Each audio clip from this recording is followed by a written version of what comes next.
नमस्कार मित्रों, the teacher show के एपिसोड नंबर 75 में आपका स्वागत है। और आप जानते हैं 75वें एपिसोड को हम डायमंड जुबली एपिसोड कहते हैं, या इसे हिंदी में हीरक जयंती भी कहते हैं। और आज इस डायमंड जुबली एपिसोड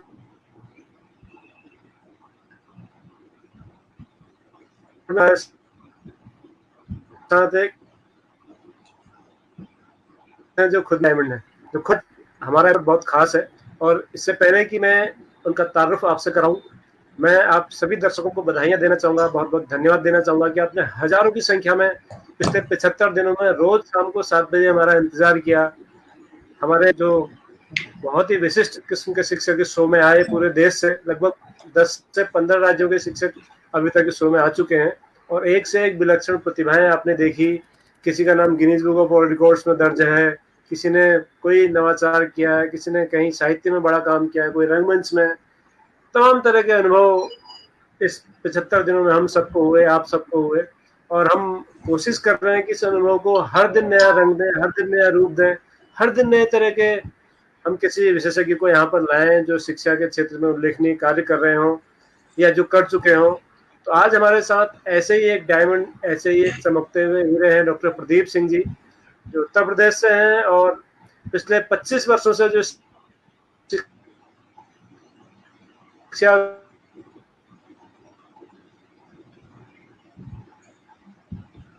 को मांझने में लगे हैं, शिक्षा को पॉलिश करने में लगे हैं। प्रदीप सिंह सर और उनके साथ हैं हमारे इस कार्यक्रम में रोज की तरह से गिरीश चंद्र जोशी जी, पूर्व निदेशक सीसीआरटी नई दिल्ली से लाइव, और साथ में हमारे कोस्ट मुकेश प्रसाद बोगा जी। आप सबका स्वागत है सर। बहुत बहुत धन्यवाद, आपका भी स्वागत। डॉक्टर प्रदीप जी का स्वागत। धन्यवाद। नमस्कार डॉक्टर साहब। नमस्कार नमस्कार बहुड़ा जी। नमस्कार सर।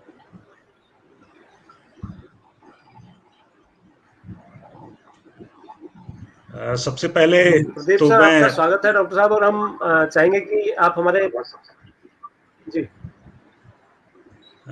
सबसे पहले आप सबको बहुत बहुत बधाई। इस शानदार अभी जो हमारे आपके बीच में कन्वर्सेशन हो रहा था, तो मैंने आदरणीय जोशी जी ने जो वीडियोस भेजे हैं, जो अब तक के एपिसोड्स के रिकॉर्डिंग मैंने देखी हैं, मुझे नहीं लगता कि इतना बढ़िया इनोवेटिव आइडिया और कोई हो सकता है कल्चरल हेरिटेज को संरक्षित रखने के लिए। इससे बढ़िया कोई तरीका इस कोविड-19 के भयानक सांत्रासिक दौर में, इससे बढ़िया कोई आइडिया हो सकता है। और ये मेरा सौभाग्य है कि बगुड़ा जी जैसे मैंने देखा, आपका पूरा इतना मल्टी डायमेंशनल बहुमुखी प्रतिभा के धनी आप, कोई क्षेत्र बचा नहीं है जिसने आपकी प्रतिभा के प्रतिदर्श देखने को न मिले हो। तो ये मैं अपना व्यक्तिगत रूप से सौभाग्य मानता हूं कि इतना शानदार मंच मुझे मिला आज अपने को प्रस्तुत करने के लिए, और इस शानदार अभिनव प्रयोग से जुड़ने के लिए मेरे लिए बहुत ही सौभाग्यशाली क्षण है। और मैं इस कोविड-19 के दौर में लगभग प्रतिदिन, चाहे मीटिंग के सिलसिले में भारत सरकार से, उत्तर प्रदेश सरकार से, या तमाम वेबिनार, तमाम इवेंट आयोजित हो रहे हैं, जुड़ना होता है। लेकिन आज मुझे जितना रोमांच हो रहा है, जितना मैं पुलकित हो रहा हूँ, मुझे शायद इतनी खुशी और किसी इवेंट से जुड़ने में नहीं हुई। इसके लिए बहुत बहुत धन्यवाद, आप सबका आभार। नहीं सर, ये तो आपका बड़प्पन कि आपने हमारा प्रोत्साहन किया। बाकी जैसा मैं आपसे पहले भी कह रहा था, ये विचार जो है वो डॉक्टर डीएन भट्ट जी और मुकेश बहुगुणा जी का है कि इन्होंने एक सोचा इस कार्यक्रम के बारे में और इसको सक्सेस बड़ा सुचारू रूप से संचालित किया अभी तक। जी जी।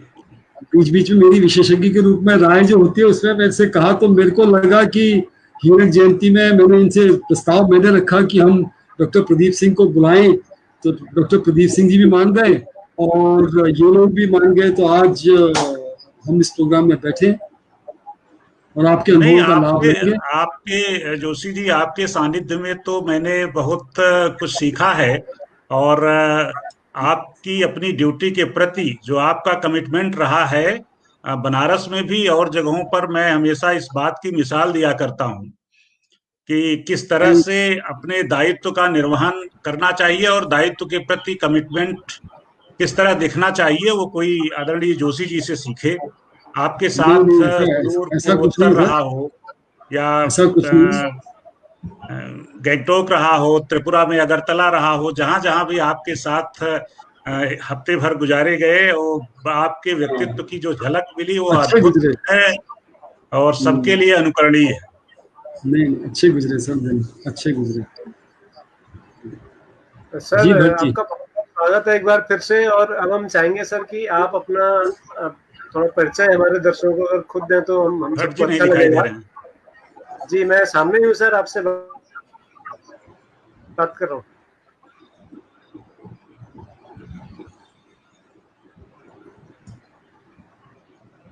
आप सुन पा रहे हैं सर? हाँ, अब आप बिल्कुल सुनाई दे रहे आप सुन पा रहे हैं सर मुझे? हैं। बिल्कुल बिल्कुल बिल्कुल जी बिल्कुल। हम ये चाहेंगे सर कि आपका बड़ा लंबा अनुभव है शिक्षा के क्षेत्र में, उस पर हम आपसे थोड़ी देर में चर्चा करेंगे। नई शिक्षा नीति पर भी आपका विचार सुनेंगे, लेकिन हम पहले चाहेंगे सर आप अपना थोड़ा विस्तृत परिचय अपनी बाल्यकाल की पढ़ाई लिखाई के से लेकर के आज तक का जो आपका शिक्षा जगत का अनुभव है, वो थोड़ा सा अनुभव और थोड़ा परिचय हमारे दर्शकों को दीजिएगा सर, फिर हम आगे बढ़ते हैं। मैं डॉक्टर प्रदीप कुमार सिंह, उत्तर प्रदेश के जौनपुर जिले में 20 जुलाई 69 को मेरा जन्म हुआ। और जैसा कि परंपरागत रूप से जो प्रारंभिक शिक्षा थी वो गांव के प्राथमिक स्कूल से और हाई स्कूल तक की शिक्षा गांव के ही विद्यालय से प्राप्त की। इसके बाद इंटरमीडिएट की शिक्षा इलाहाबाद के राजकीय इंटर कॉलेज से और ग्रेजुएशन पोस्ट ग्रेजुएशन ये डॉक्टर राम मनोहर लोहिया अवध विश्वविद्यालय फैजाबाद से मैंने प्राप्त की और प्राचीन इतिहास विषय में एमए किया और उसी में प्राचीन भारतीय अभिलेखों में प्रतिबिंबित प्रशासनिक व्यवस्था का आलोचनात्मक अध्ययन विषय पर पीएचडी की डिग्री प्राप्त की। उत्तर प्रदेश राज्य सिविल सेवा के माध्यम से 1995 में चयन हुआ और एजुकेशन कैडर मिला। जोशी जी से मैं ये चीज बार बार बराबर शेयर करता रहा कि मेरी बड़ी इच्छा थी कि मैं किसी कॉलेज में प्राध्यापक बनूं और इसीलिए मैंने यूजीसी नेट की जो परीक्षा होती है वो भी उत्तीर्ण की थी।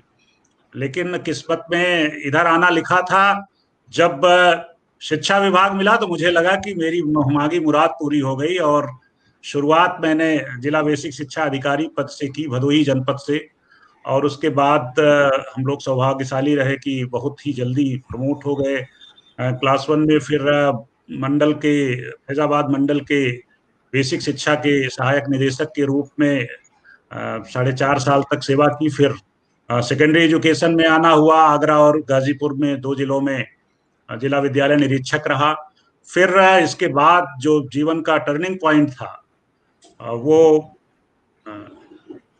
दुनिया की जो सबसे बड़ी परीक्षा संस्था है उत्तर प्रदेश माध्यमिक शिक्षा परिषद, उसमें मैं 2 टर्म में 5.5 वर्षों तक अपर सचिव के पद पर कार्यरत रहा। सेकेंडरी एजुकेशन के बारे में बताने के पहले बता दूं कि बेसिक शिक्षा में कई इनोवेशंस किए और कई प्रशासनिक कार्य कुछ किए जो माइलस्टोन माने जाते हैं। बेसिक शिक्षा अधिकारी के रूप में फर्जी टीचर्स के खिलाफ जो फेक डॉक्यूमेंट्स पर और फेक पर्सन के रूप में जो कार्य कर रहे थे, एक छोटे से जिले में मैंने 59 टीचर्स को बर्खास्त किया। ये सब फेक सर्टिफिकेट पे काम कर रहे थे। काफी चैलेंजेज उसमें, काफी दुश्वारियां सामने आई। और मंडलीय सहायक शिक्षा निदेशक के रूप में फैजाबाद और देवी पाटन मंडल दोनों का काम देख रहा था। तो जो बॉर्डर एरिया के जिले श्रावस्ती, बलरामपुर, बहराइच थे, जहां ट्राइबल बेल्ट जो थी नेपाल सीमा से लगी हुई, वहां पर बड़े इनोवेशंस किए गए। बॉर्डर एरिया डेवलपमेंट स्कीम के अंतर्गत जंगलों में जो वनवासी आदिवासी रहते थे वहां स्कूल खोले गए उनकी शिक्षा के प्रचार प्रसार के लिए। उसमें मैं आपको बताऊं कि जंगलों में कैंप किया, रात रात में जंगलों में रुका और उनके बीच गया, स्कूलों का निर्माण तत्परता पूर्वक कराया। इसके बाद शिक्षा मित्र की स्कीम आई। तब वह दौर हुआ करता था जब ये अनिवार्य था कि एक स्कूल में एक ही शिक्षा मित्र रहेगा। उस एरिया में कोई टीचर जाने के लिए तैयार नहीं होता था, तो लग करके डिविजनल कमिश्नर से, गवर्नमेंट से लग करके उस एरिया के लिए स्पेसिफिकली एक आदेश कराया कि हाँ, एक से ज्यादा भी शिक्षा मित्र रखे जा सकते हैं। तो बड़ी आत्मिक संतुष्टि मिली वहां के लोगों को देख करके कि वो किस तरह से ये हमारा जो जनमानस है, उनकी जो भावनाएं हैं शिक्षा के प्रति, किस तरह से वो लालायित हैं। हर कोई शिक्षा ग्रहण करना चाहता है। आदरणीय जोशी जी ने कहा था कि शिक्षा और संस्कृति का जो संबंध है उसे भी आपको परिभाषित करना है।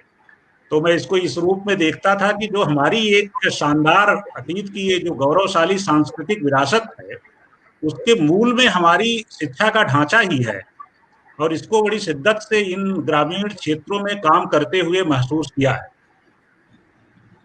एजुकेशन में आने के बाद एक बड़ा महत्वपूर्ण सवाल आया, बीच में आपको रोकने के लिए क्षमा चाहता हूँ सर। हमारे एक बाल साहित्यकार हैं और गढ़वाल में हमारे शिक्षक साथी हैं, इस शो में भी आए थे, मनोहर चमोली मनु। वो पूछते हैं कि उत्तर प्रदेश में हिंदी विषय में हाई स्कूल परीक्षा में उत्तीर्ण प्रतिशत का ग्राफ बढ़ रहा है, इस पर कुछ? हाँ बिल्कुल, इसके मूल में कई कारण हैं। एक कारण तो ये है कि इस विषय को बहुत हल्के में लेने की जो प्रवृत्ति है परीक्षार्थियों में, कि वो फिजिक्स, केमिस्ट्री, मैथमेटिक्स, इंग्लिश पर तो बहुत ज्यादा जोर देंगे, हिंदी विषय को बहुत लेफ्ट हैंड लेंगे और सोचेंगे इसमें तो हम पास हो ही जाएंगे। दूसरा, जो हमारी मूल्यांकन पद्धति है, हमारे जो रिजल्ट तैयार करने का प्रोसेस है, उसकी जो इंटरनल व्यवस्था है उसमें काफी कुछ बैलेंस किया जाता है पेपर्स के आधार पर। तो वो सारे सब्जेक्ट में तो किया जाता है कि पेपर कठिन है तो किस तरह से बैलेंस किया जाए। वो चीज हिंदी में नहीं होती है। फेल होने का, अनुत्तीर्ण प्रतिशत बढ़ने का एक बहुत बड़ा कारण यह भी है। और इस विषय को आपके मंच से तो उठाया ही गया है, यहाँ उत्तर प्रदेश में इस पर बहुत व्यापक चर्चा हुई है और इस पर हमारी जो अपर मुख्य सचिव महोदया हैं, उन्होंने कहा था कि इसकी फाइंडिंग मुझे चाहिए कि ये क्यों ऐसा हुआ। इस पर भी काफी काम हो रहे हैं, लेकिन मूल कारण जो बताया हमने आपको वही है। आपने बहुत अच्छा उत्तर दिया सर। मुझे उम्मीद है कि मनोहर चमोली जी और हमारे बाकी दर्शक इस जवाब से निश्चित रूप से संतुष्ट होंगे। एक और सवाल आया है सर आपके लिए। इनका कहना है कि अधिकारी वर्ग शिक्षकों के प्रति बेहद सकारात्मक क्यों नहीं रहते? वे परिवार के मुखिया के तौर पर कम दिखाई देते हैं और हिटलरी रवैया ज्यादा दिखाई देता है। स्वयं मीडिया में जाकर स्कूलों की सकारात्मक खबरें छपवाते हैं, ऐसा क्यों होता है? बहुत बहुत बहुत ही प्रासंगिक प्रश्न किया है मनोहर चमोली जी ने। व्यक्तिगत रूप से अपनी बात बताऊं, आप बरेली में या मैं जहां भी रहा हूं पता कर सकते हैं कि जब से मंडल स्तर पर आया हूं, जब मैं जाता हूं, मेरा जो पहला कार्यक्रम होता है या हर जगह होता है, तो मैं कहता हूं कि मैं मंडल का पहला शिक्षक हूं। मुझे आप इस रूप में ट्रीट करें कि मैं मंडल का पहला शिक्षक हूं।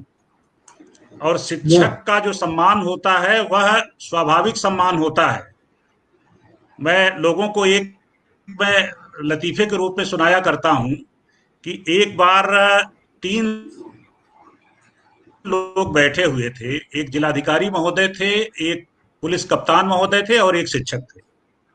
जिलाधिकारी महोदय ने कहा कि जिले की एक एक ईंट मेरे नियंत्रण में रहती है, मैं जिसको चाहूं, जैसे चाहूं दंड दूं, जैसे चाहूं उनको शासित करूं और जैसे चाहूं उनको उस तरह का व्यवहार करूं। कप्तान साहब ने कहा, मेरे पास आईपीसी के इतने पावर हैं, जब जिसको चाहूं अंदर कर दूं, जब जिसको चाहूं बाहर कर दूं, जितने धाराएं कहो मैं लगा दूं, इतना अधिकार किसी के पास नहीं। तो गुरु जी ने कहा कि हम तो बच्चे को बुलाते हैं और कायदे से ठोंक पीट करके उसे आदमी बनाते हैं और कहते हैं अब ये तुम्हारी इच्छा है, जाओ तुम डीएम बनो या एसपी बनो। तो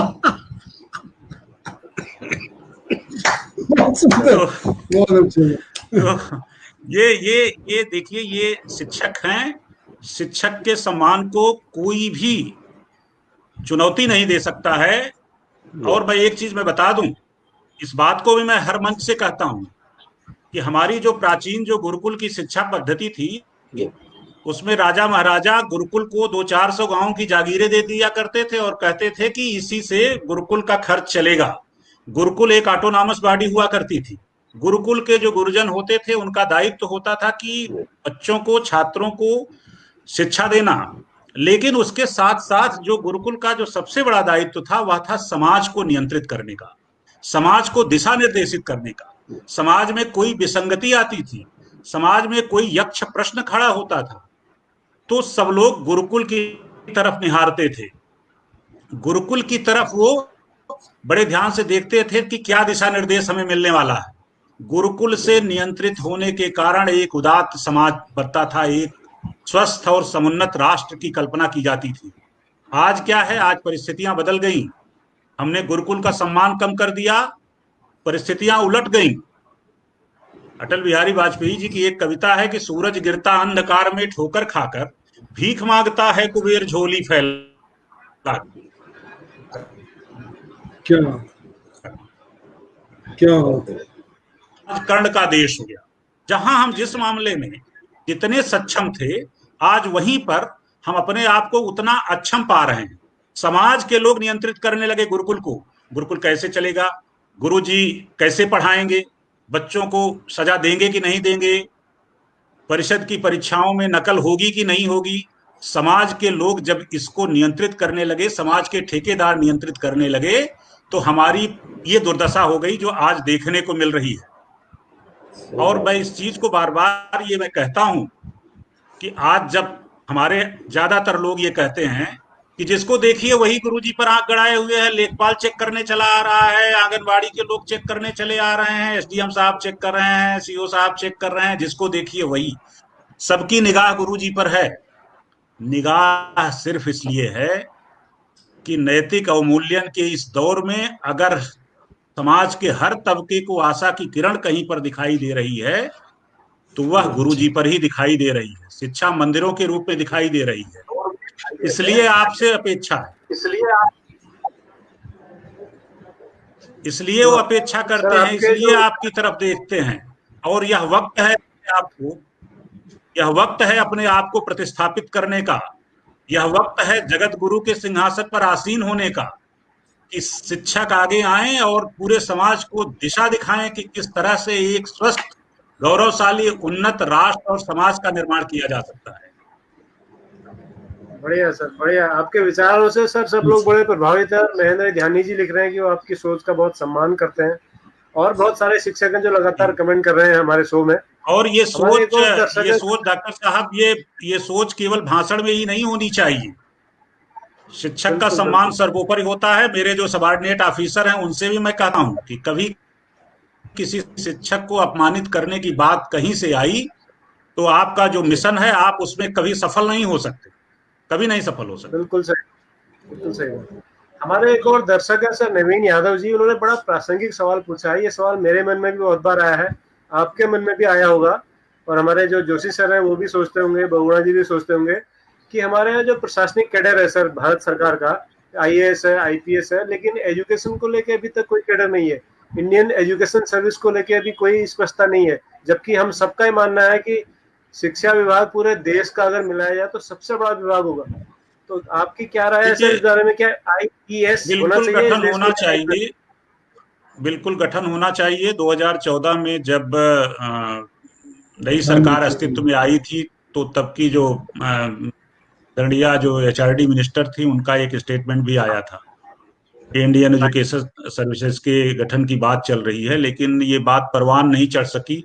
और इस बात पर सब लोग एक मत हैं कि इस तरह का गठन होना चाहिए, क्योंकि अब तो पहले जो हमारे राष्ट्रीय बोर्ड हैं उनमें जिलों में 1-2 स्कूल हुआ करते थे, अब तो बहुत ज्यादा संख्या बढ़ती जा रही है। ये समय की आवश्यकता भी है कि उनको जो है इस रूप में एक शेप मिले इस संवर्ग को भी। और उसका सबसे बड़ा फायदा ये होगा कि जब अखिल भारतीय सेवा के रूप में एक संवर्ग का गठन हो जाएगा तो तमाम राज्यों के तमाम शिक्षा विभाग के जो एजुकेशनल एडमिनिस्ट्रेटर हैं वो जब इस संवर्ग के दायरे में आएंगे तो उनका जो एक्सचेंज है, जो उनके जो बेस्ट प्रैक्टिसेज हैं, वो दूसरे राज्यों को भी उसका बेनिफिट मिल सकता है।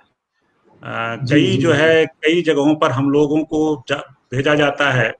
हमने हरियाणा में, हिमाचल प्रदेश में हमारे संवर्ग के अधिकारियों ने तमिलनाडु में जाकर के तमाम स्कीम की स्टडी की है। हमने कई चीजें बड़ी इनोवेटिव पाई हैं हिमाचल प्रदेश में, हरियाणा में कई बहुत अलग तरह के काम हो रहे हैं। इस तरह का के कैडर का गठन हो जाएगा तो निश्चित रूप से जब एक्सचेंज होगा इन आइडियाज का, इन थॉट्स का, तो उसका बेनिफिट मिलेगा उसमें। जी जी, भोगला जी कुछ पूछना चाहते हैं शायद। आपने जो कहा सर, ये एक अलग कैडर हो जाए, ये एक अच्छी बात है, ये होना चाहिए। लेकिन हमने व्यवहार में देखा है जो आईएएस कैडर या पीसीएस कैडर है, ये अक्सर राजनीतिक दबाव में रहता है। तो जैसे चुनाव आयोग अपने आप में एक स्वायत्त संस्था है, उस तरह से शिक्षा को भी अपने आप में एक स्वायत्त संस्था होगी, तभी मुझे लगता है कैडर का ज्यादा फायदा होगा। आपको क्या लगता है कि स्वायत्त तो होना चाहिए नहीं है? बिल्कुल बिल्कुल, आपके विचार से मैं सहमत हूं, लेकिन जहां तक ये राजनीतिक दबाव में काम करने की बात है, वह एक दूसरा पक्ष है। अधिकारी का, चाहे आईएएस हो, चाहे पीसीएस हो, चाहे एजुकेशनल एडमिनिस्ट्रेटर हो, उसके व्यक्तित्व का एक पक्ष बड़ा रचनात्मक होता है। हमारे इस 23 साल की सेवा में कई आईएएस अफसर ऐसे मिले हैं जो बड़े ही रचनात्मक सुझाव के थे, बड़े इनोवेटिव आइडियाज उनके दिमाग में रहते थे, बड़ी उनकी उत्कट अभिलाषा थी कि कुछ करें समाज के लिए, एजुकेशन में कुछ काम करें, तमाम चीजें हैं। तो बिल्कुल आपकी बात से मैं सहमत हूँ। तो सर, हमें ये भी जानकारी मिले कि आप कविताएं बहुत अच्छी लिखते हैं, एवं संस्कृति साहित्य की ओर चलते हैं। दूसरे पक्ष को आपके मेरा जो है ये बात मैं उससे जोड़ना चाहूंगा, जब ये कही गई कि हिंदी में बच्चे बहुत फेल हो रहे हैं, मैं उससे जोड़ना चाहूंगा कि हिंदी विषय को लेफ्ट हैंड लेने की आदत बहुतों में होती है, मेरे अंदर भी थी। ये प्रसंग मैंने आदरणीय जोशी जी को सुनाया है और वो कल मुझसे चर्चा भी कर रहे थे इसके बारे में। जब मैं ग्रेजुएशन में था, नहीं ग्रेजुएट में हो चुका था, तो मैंने अंग्रेजी साहित्य में ग्रेजुएशन किया था। मेरे सब्जेक्ट जो थे वो इंग्लिश लिटरेचर, एंशिएंट हिस्ट्री और डिफेंस स्टडी थे ग्रेजुएशन में, और पोस्ट ग्रेजुएशन एंशिएंट हिस्ट्री में किया। तो मेरे एक सीनियर हुआ करते थे, उनका हिंदी, संस्कृत और अंग्रेजी तीनों पे बहुत जबरदस्त कमांड था। तो मेरे घर के पास में थे, उनके पास मैं एक बार गया तो वो बीजक पढ़ रहे थे कबीर का। दूसरे दिन गया तो फिर बीजक पढ़ रहे थे, तीसरे दिन गया तो फिर बीजक पढ़ रहे थे। तो मैं उस ठसक में रहता था कि मैं तो इंग्लिश ग्रेजुएट हूँ, इंग्लिश लिटरेचर से ग्रेजुएट हूँ। मैंने कहा क्या ये आप दरिद्र भाषा पढ़ते रहते? तो बिल्कुल वो तमा गए एकदम से, उनकी बिल्कुल नसें एकदम तन गईं और बड़े गुस्से में उन्होंने कहा आप बैठिए, आपने क्या अंग्रेजी में ऐसा पढ़ लिया जो आपको हिंदी बड़ी दरिद्र लगती है? तो मैं उनके गुस्से को भांप करके मैंने सोचा कि इस प्रकरण का पटाक्षेप यहीं कर दें, लेकिन उन्होंने कहा नहीं, आज मैं आपको बताऊंगा कि इंग्लिश क्या है, हिंदी क्या है। फिर उन्होंने शुरू कर दिया मिल्टन को सूर से, इलियट, अगे और कीट्स, पंत को, और सबको एक दूसरे से कहा आप कीट्स के बारे में जरा सुनाइए मुझे 2-4। मैंने सुनाई। उन्होंने कहा पंत को सुनिए। कहा आप मिल्टन के बारे में पैराडाइज लास्ट का कुछ सुनाइए। मैंने सुनाई। उन्होंने कहा आप सूर को सुनिए, आप आइए, मैं आपको आपके सेली, कीट्स, बायरन सबकी हवा निकालता हूं, मैं बताता हूं आपको हिंदी साहित्य कितना समृद्ध है। और धारा प्रवाह, ब्रेन स्टार्मिंग सेशन, मेरे जीवन का टर्निंग पॉइंट। उन्होंने मुझे जैसे जिसको ब्रेन वॉश करना होता है, उन्होंने स्थापित किया कि हिंदी साहित्य किसी भी मामले में कमतर नहीं है अंग्रेजी साहित्य से, किसी भी मामले में। वो 20 है, 19 नहीं है। मेरी रुचि उन्होंने जागृत की, और जब मैं उनके पास बैठने लगा, हिंदी में चर्चाएं होने लगी, तो एक दिन उन्होंने मुझसे कहा कि आप कंपटीशन, आपने एकेडमिक कैरियर में हिंदी विषय नहीं लिया, लेकिन आप अंग्रेजी पढ़ो, हिंदी पढ़ो कंपटीशन के लिए। मैंने आईएएस में, पीसीएस में, सब जगह मैंने हिंदी विषय लिया। हिंदी विषय के चलते आज मैं इस मुकाम पर हूं। मुझे इतने अच्छे अंक मिले कि मेरा पीसीएस में 2-2 बार सिलेक्शन हुआ। समीक्षा अधिकारी अच्छा, में आपको आश्चर्य होगा कि हिंदी लिटरेचर में मुझे 94 में 87 आउट ऑफ 100 मिले थे। कोई यकीन नहीं कर रहा था कि हिंदी में भी इतने मार्क्स मिल सकते हैं।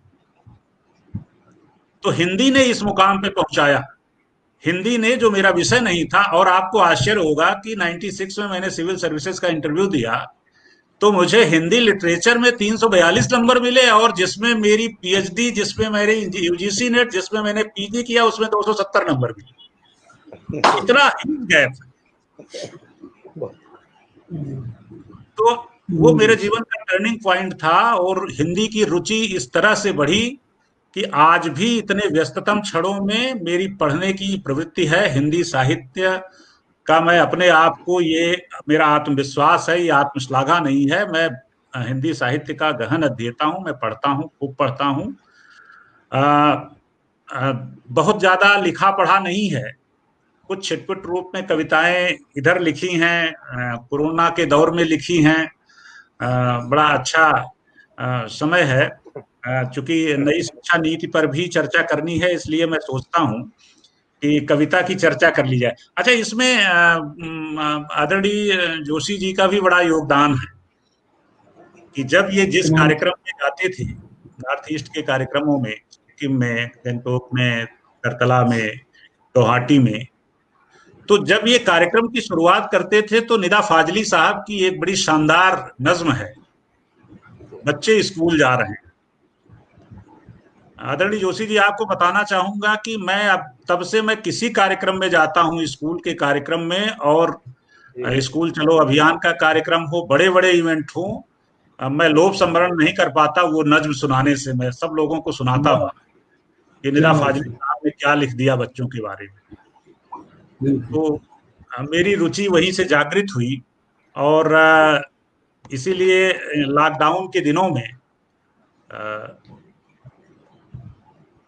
मेरी तस्वीर जा रही है। बिल्कुल जा रही है, अच्छा, हम सुन रहे हैं आपको। हाँ, तो मैंने लॉकडाउन के दिनों में एक कविता लिखी, उसका शीर्षक है लॉकडाउन।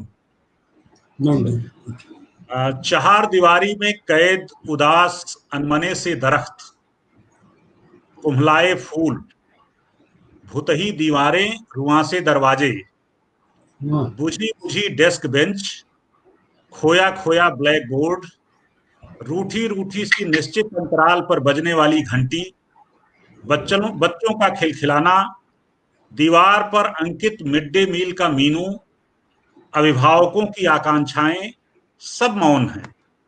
कुछ खो सा गया है, थम जाती हैं सांसें जैसे, शरीर से आत्मा निकल जाती है जैसे, अवरुद्ध हो जाती है जीवन की गति, स्कूल का सूनापन शिराओं को चीर रहा है। ये डॉक्टर साहब, ये मैंने लॉकडाउन पे लिखी थी। दशा देख करके मेरे अंदर की ये पीड़ा है, जो मैंने एक तो स्कूल के बारे में लिखा। अनुमति हो तो आगे भी कुछ सुनाऊं? हाँ, बिल्कुल। स्वागत है। आज हम आपका रूप दिखाना चाहते हैं जिसमें लोग कम जानते हैं सर आपको। हाँ, इसके बारे में लोग कम जानते हैं। मैंने एक फेस मास्क कविता लिखी है। अच्छा, आपको हंसी भी आएगी।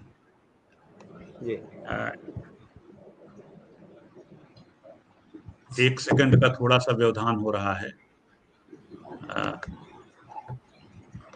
उसके पहले मैं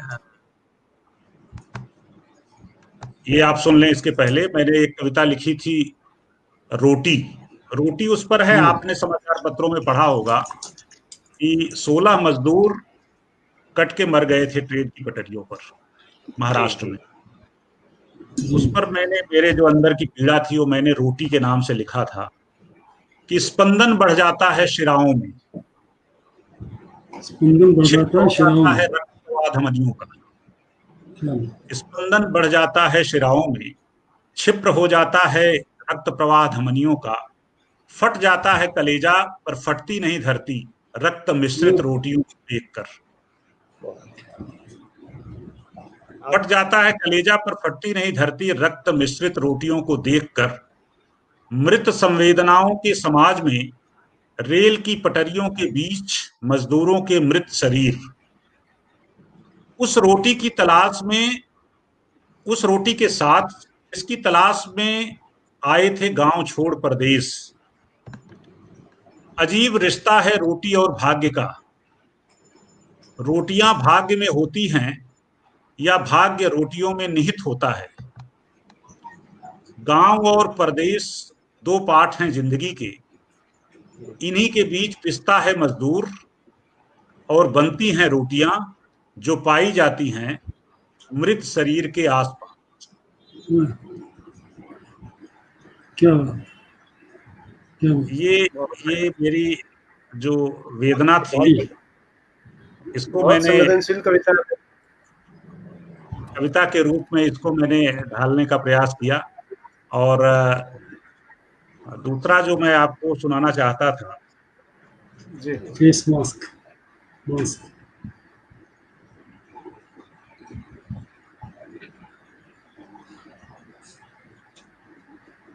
तो मेरी कविता फेस मास्क है।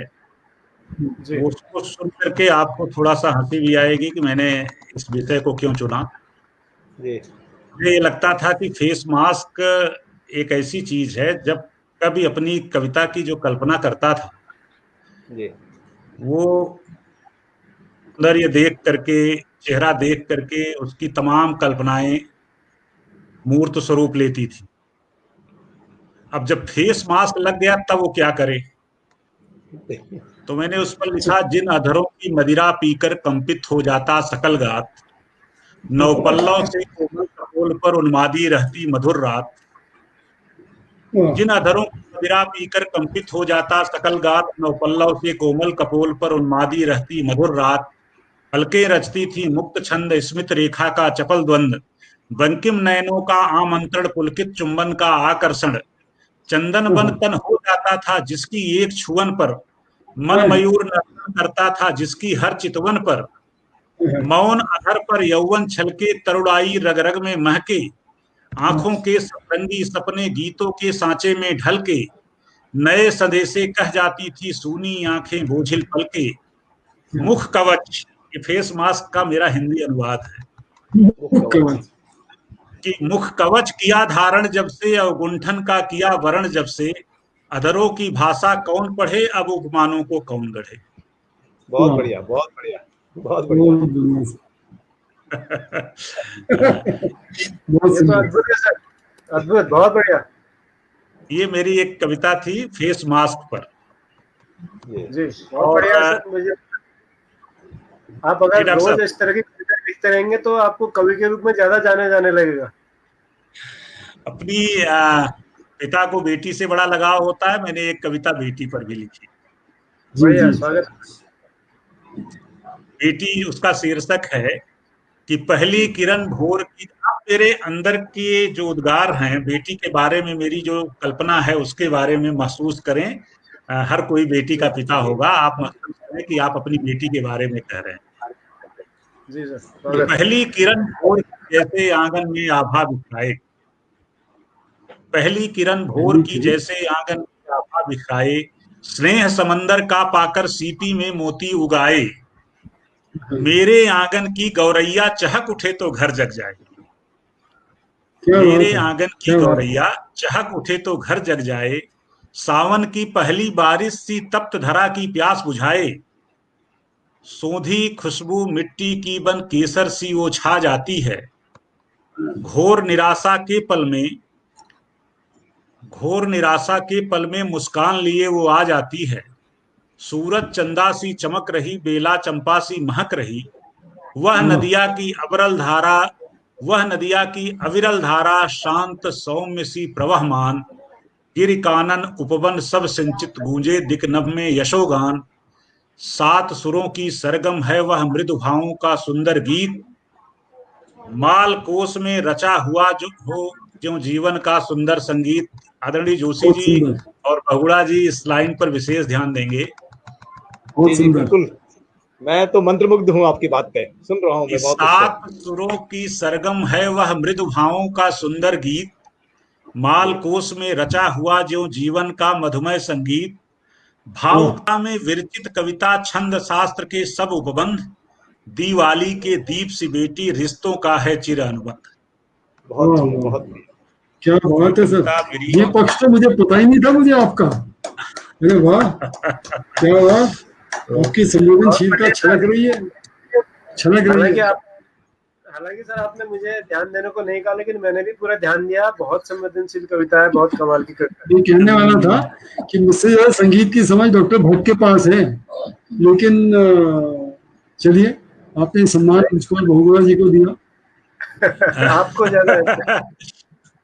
नहीं, बहुगुणा बहुत जी बड़े सुंदर समीक्षक भी हैं, तो समीक्षक हैं सर। मुझे लगा कि उनकी निगाह इस पर होगी कि देखिए, एक बात का विशेष ध्यान रखेंगे कि जो हिंदी साहित्य का शास्त्रीय पक्ष है उससे मैं बिल्कुल अछूता हूँ, मुझे बहुत जानकारी नहीं है, इसलिए इसमें इन सब में बहुत त्रुटियां हो सकती हैं।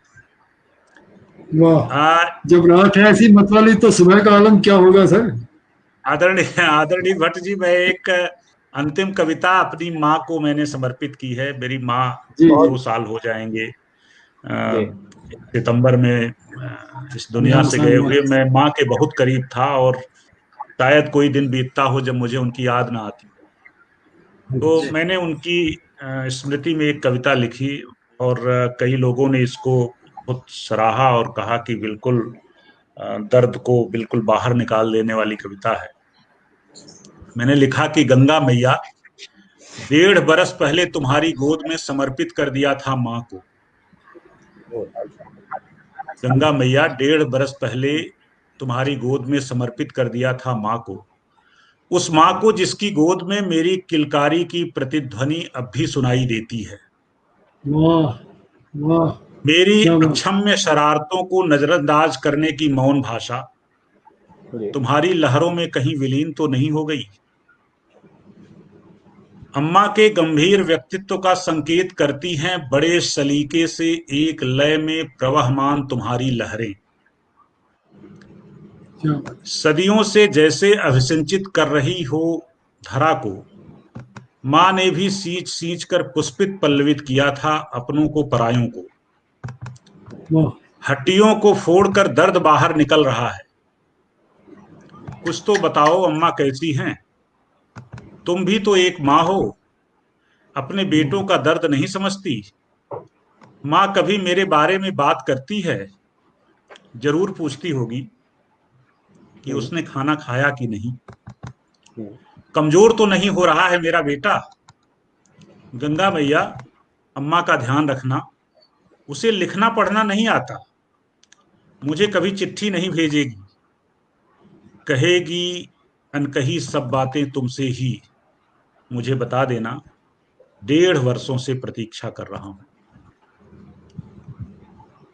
क्या बात, बहुत ही मार्मिक संवेदनशील कविता जो आपने लिखी है, इसके लिए आपको साधुवाद। और आपने कहा कि आप कविता के शास्त्र को नहीं समझते, ये अच्छी बात है। जो जितने भी बढ़िया कवि हुए हैं उन्होंने शास्त्र की कभी चर्चा नहीं की, उनकी कविताओं पे बाद में शास्त्र गढ़े गए हैं। डॉक्टर साहब, मेरा ये मानना है कि किसी व्यक्ति की प्रियता अथवा उसकी अप्रियता, दर्ज हो जाएगी, उसकी लघुता, उसकी महानता का मापदंड यह होना चाहिए कि उसकी संवेदना का फलक कितना विस्तीर्ण है और उसकी संवेदना में मानवीयता का कितना बड़ा हिस्सा आ पाता है। ये मापदंड होना चाहिए किसी के व्यक्तित्व के आकलन का। और मेरा ये भी मानना है, मैंने इसको महसूस किया है फील्ड में काम करते हुए, कि जो व्यक्ति जितना अधिक संवेदनशील है वह उतना ही जिम्मेदार है। बहुत बढ़िया। अपर सचिव माध्यमिक शिक्षा परिषद के रूप में काम करते हुए बड़ा ऑफिस था, 350 का स्टाफ था, और सबसे बड़ा काम वहाँ जो होता है वो लोगों की मार्कशीट सर्टिफिकेट में करेक्शन का, डुप्लीकेट मार्कशीट की जरूरत है, उनकी खो गई है, सर्टिफिकेट खो गई है, सुदूर जनपदों से वो आ रहे हैं, और अगर उनका काम उस दिन नहीं हो रहा है तो वो जो सक्षम नहीं है वो कहीं प्लेटफार्म पे रात गुजारते हैं, कहीं जो है सड़क के फुटपाथ पर रात गुजारते हैं। तो मैं प्रतिदिन, मेरे रूटीन में था कि 3:30-4 बजे मैं एक राउंड लगाता था पूरे कैंपस का, कहीं कोई महिला, कहीं कोई बुजुर्ग, कहीं कोई जिसके चेहरे की भाषा मैं पढ़ सकता था, उसके पास मैं जा करके मैं पूछता था कि आप कैसे आए हैं, तो कहता था मैं फर्रुखाबाद से आया हूँ, मेरे बच्चे की मार्कशीट खो। तो ऐसे लोगों को मैं कलेक्ट करता था और प्रयास करता था कि शाम को 5-6 बजे के पहले पहले उनके हाथ में उनको दे देता था। मैं हृदय से बता रहा हूँ कि मुझे इतनी आत्मिक संतुष्टि मिलती थी, इतना इतना सुकून मिलता था कि मैं ये सोचता था कि इनके जो बुझे बुझे चेहरे हैं, ये पथराई आंखें हैं, इनको कम से कम ये इनके आंसू कोई पोंछने वाला है, ये कम से कम जाकर के कहीं कहें कि किसी ने मेरा हाथ पकड़ करके कहा कि आपका क्या काम है। और मैं ये चीज किया करता था और मुझे बहुत ही सेटिस्फेक्शन मिलता था, बहुत। बढ़िया सर, बहुत सुंदर, बहुत सुंदर। और वो संवेदनशीलता आपकी कविताओं में भी निकल के आ रही है सर, जो आपके अंदर जो ये मानवीय पक्ष है, ये आपकी जो बेटी वाली कविता थी, जो रोटी वाली कविता थी, जो माँ वाली कविता थी, इन सब में वो संवेदनशीलता हम सबको दिखाई पड़ रही है। डाइट प्राचार्य हमारे देहरादून के हैं सर, राकेश जुगरान सर इस शो में आए थे, खुद भी बहुत अच्छे कवि हैं। वो लिख रहे हैं कि वाह वाह, माँ को एक अलग भाव से याद किया आपने। जगबीर नेगी जी कह रहे हैं, अच्छा। उड़ीसा से नागबेन सोयन जी हैं, बहुत सारे, कश्मीर से फरीदा शोक हैं, बहुत सारे दर्शक हमारे लगातार सर इन पर टिप्पणियां दे रहे हैं, वो आप फेसबुक में बाद में देखिएगा। और 2-3 सवाल भी आए सर, उस पर हम एक ब्रेक के बाद चर्चा करेंगे। एक सवाल उसमें से ये है कि जो नई शिक्षा नीति में त्रिभाषी फॉर्मूला है संस्कृत को लेकर के, उस पर चर्चा की जानी है, आपके साथ एक सवाल आया है। और दूसरा सवाल ये है कि जो लॉकडाउन में जो हम ऑनलाइन टीचिंग की बात कर रहे हैं, और जो सक्षम है वो तो कर ले रहे हैं, लेकिन जो डिप्रेस्ड लोग हैं, जिनके पास मोबाइल फोन है ही नहीं, कीबोर्ड वाला फोन भी नहीं है, स्मार्टफोन तो छोड़िए, उनके लिए क्या तरीके अपनाए जाएं कि उनके बच्चे भी मुख्य धारा में शामिल हो सके इस पेंडेमिक के दौर में। इन सब विषयों पर हम आपसे विस्तार से आपके विचार सुनेंगे और नई शिक्षा नीति पर भी आपकी राय जानेंगे सर। उससे पहले मैं आपको 2 मिनट के लिए ब्रेक देना चाहूंगा, क्योंकि एक सेगमेंट है हमारा इस शो में, जोशी सर, आदरणीय जोशी सर 2 सवाल पूछते हैं रोज दर्शकों से और उसके जवाब देते हैं। वो बड़े रोचक सवाल और जवाब होते हैं, हिंदी, हमारी भारतीय संस्कृति, सभ्यता आदि को लेकर के। तो उन 2 सवालों का जवाब ले लेते हैं और फिर आज के 2 सवाल पूछते हैं, उसके बाद फिर हम आपके पास लौटते हैं सर। बिल्कुल, ओके, धन्यवाद सर। तो सर कल का जो पहला सवाल था, नहीं ये नहीं था कल का पहला सवाल। कल का पहला सवाल कुछ और था। वो था फिल्म कौन सी थी जिसको हमने कहा था लता जी और मुकेश जी उसके वितरण के लिए तैयार हो गए थे। ये डॉक्टर भट्ट, आप चर्चा में इतना आनंद आ रहा है कि मुझे लगता नहीं कि प्रश्नों को हमको रखना चाहिए, लेकिन फिर भी चूंकि आपने अब रख दिया है, सिलसिला शुरू कर दिया, तो 2 मिनट में मैं 2 मिनट लूंगा, क्योंकि डॉक्टर प्रदीप सिंह जी का समय बड़ा मूल्यवान है। और वो सवाल था कि वो कौन सी फिल्म थी जिसके लिए लता जी और मुकेश जी भी उसके डिस्ट्रीब्यूशन के लिए तैयार हो गए थे, और बाद में उसमें जो गाए हुए गीत थे वो उनको, नहीं ये नहीं था। ये तो आज के लिए हमने रखे ये प्रश्न तिलकुट के लिए, और हाँ ये था, किस फिल्म के व्यावसायिक वितरण के लिए गायिका लता मंगेशकर जी भी तैयार कूद पड़ी थी, वो डिस्ट्रीब्यूशन के लिए तैयार हो गई थी, मुकेश जी भी तैयार थे, लेकिन फिर भी वो प्रदर्शित नहीं हुई फिल्म। उस फिल्म का नाम था मिट्टी के देव। मिट्टी के देव फिल्म का नाम था, जिसमें गुलजार ने गीत लिखा था और सलील चौधरी जी ने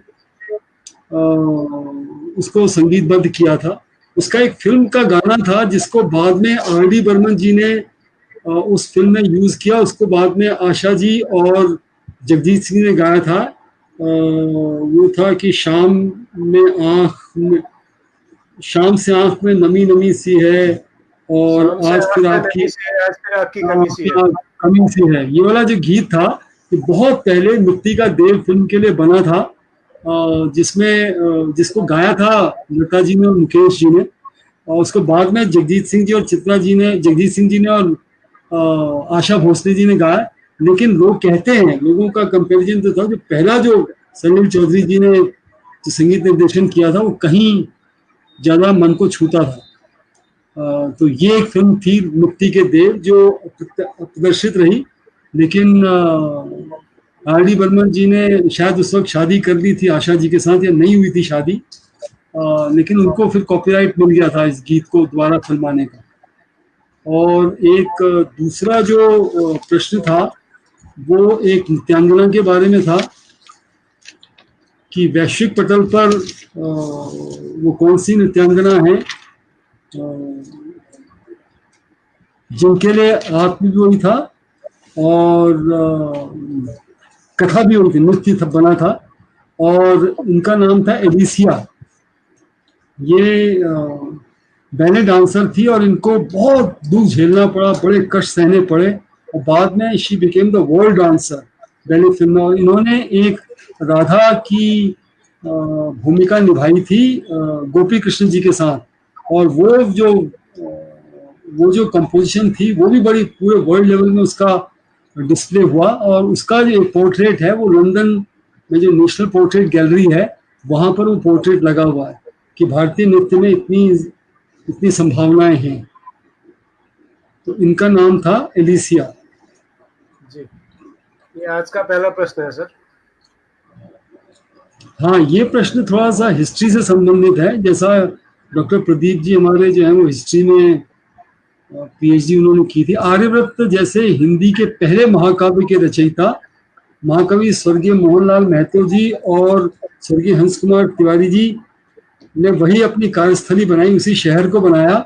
उस शहर में 360 से ज्यादा देवियां हुआ करती थी, मैंने पूजा के स्थल हुआ करते थे, अब तो कम रह गए।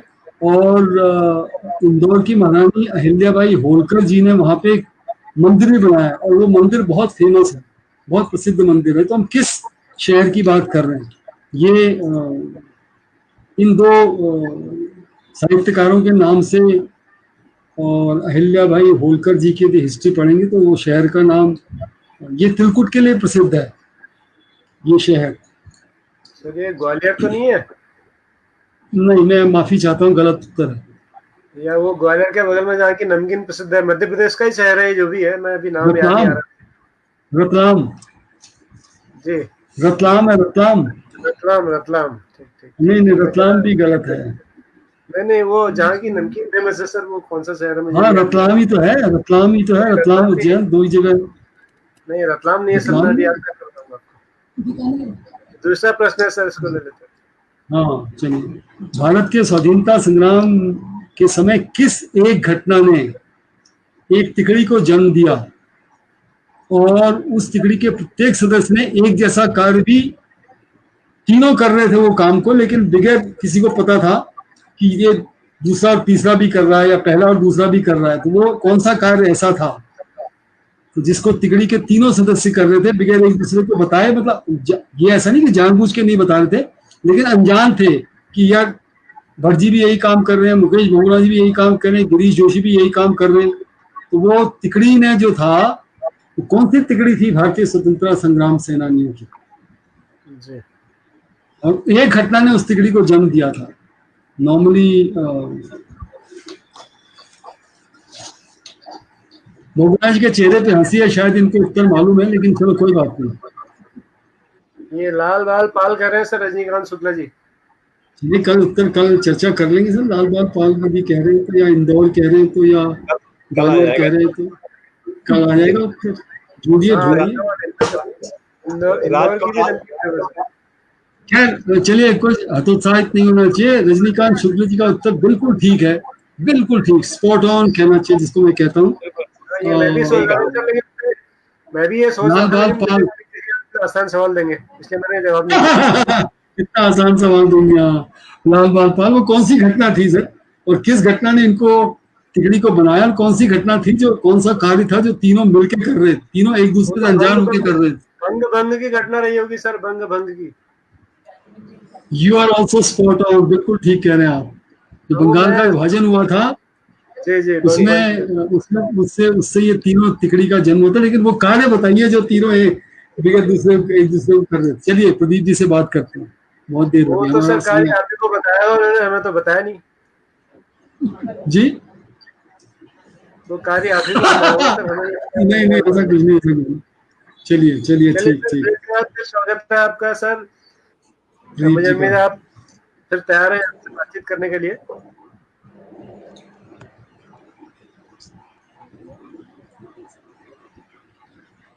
आप सुन पा रहे प्रदीप हैं जी सर? ने शिक्षा और संस्कृति को लेके बहुत अच्छा कार्य किया था अपने वाराणसी प्रवास के दौरान, बहुत प्रोत्साहन दिया था इन्होंने उस कार्य को। मेरी तो उसकी उसकी भी एक कहानी है। अच्छा अच्छा, चलिए वो कहानी भी सुन लेंगे सर।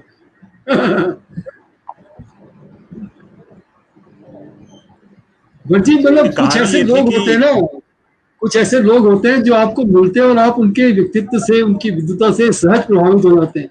उनमें एक डॉक्टर प्रदीप सिंह जी जैसे थे। मैं आपसे मतलब प्रभावित हूँ। नहीं नहीं नहीं, मेरा तो नाम तो नाची 5 साल पहले मुलाकात हुई और हर दिन इनको याद करता हूँ, होल वर्सेज होल।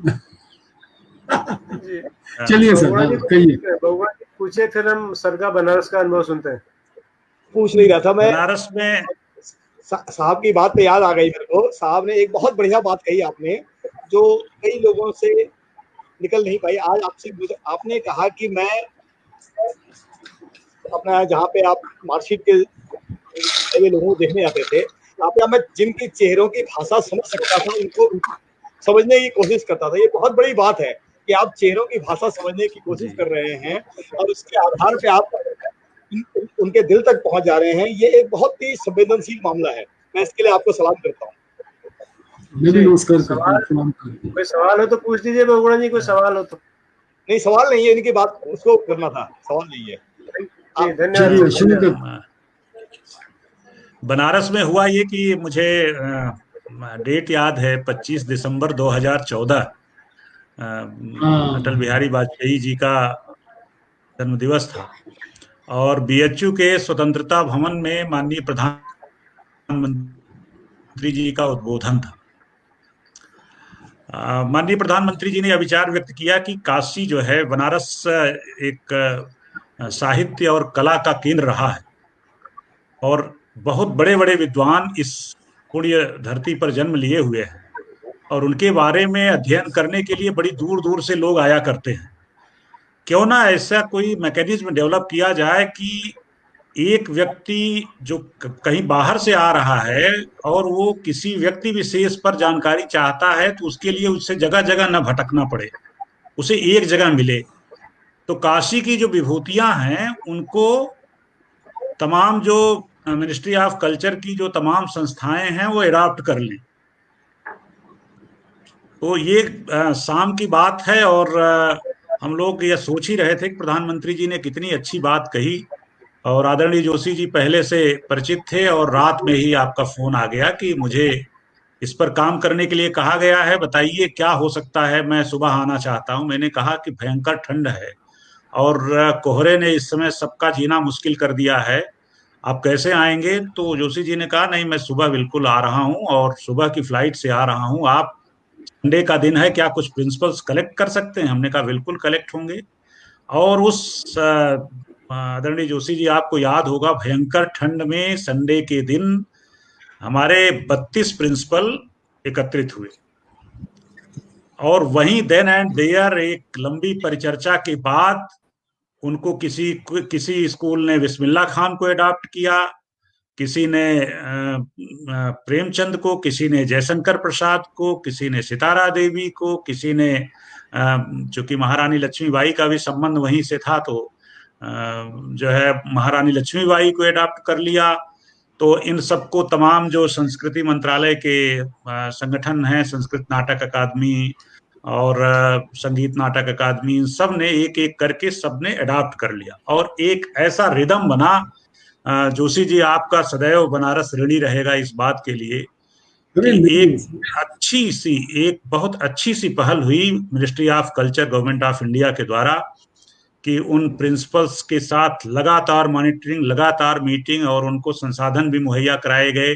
भारत सरकार के संस्कृति मंत्रालय की तरफ से उन स्कूलों को जनरेटर से लेकर के कंप्यूटर, इंटरनेट, फर्नीचर, सारी चीजें वहां दी गई और पूरे मनोयोग से सभी प्रिंसिपल लगे रहे और जोशी जी ने उन सबको बाई प्लेन जो है संभवतः हैदराबाद की या दिल्ली की यात्रा भी कराई मेरे आने के बाद बनारस से। तो एक बड़ा अच्छा कल्चरल एक्सचेंज का बड़ा अच्छा जो है माध्यम बना और कल्चरल हेरिटेज को संरक्षित करने के लिए, कल्चरल हेरिटेज को एक दूसरे तक पहुंचाने का एक बड़ा अच्छा माध्यम बना बनारस का वो एपिसोड। मैं इसकी चर्चा हर जगह जहां भी प्रधानाचार्यों की बैठक होती है मैं उनसे करता हूँ। ये रजनीकांत शुक्ला जी लिख रहे हैं साहित्य अकादमी भी जुड़ी थी। बिल्कुल, साहित्य अकादमी भी जुड़ी थी, एनएसटी भी जुड़ा था, और आईजीएनसी भी जुड़ा था। हाँ, एनएसटी ने तो बहुत अच्छा कार्यक्रम भी, ध्रुव का मंचन भी किया था निवेदिता बालिका इंटर कॉलेज में।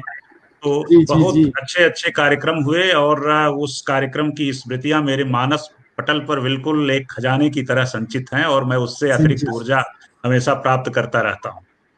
वो बहुत अच्छा इनिशिएटिव था सर, बिल्कुल आपने सही कहा। और जो जिन जिन विद्यालयों का आपने जिक्र किया और महारानी लक्ष्मीबाई का जिक्र किया, तो मुझे भी सौभाग्य मिला 2-3 दिन उस विद्यालय में मैं गया।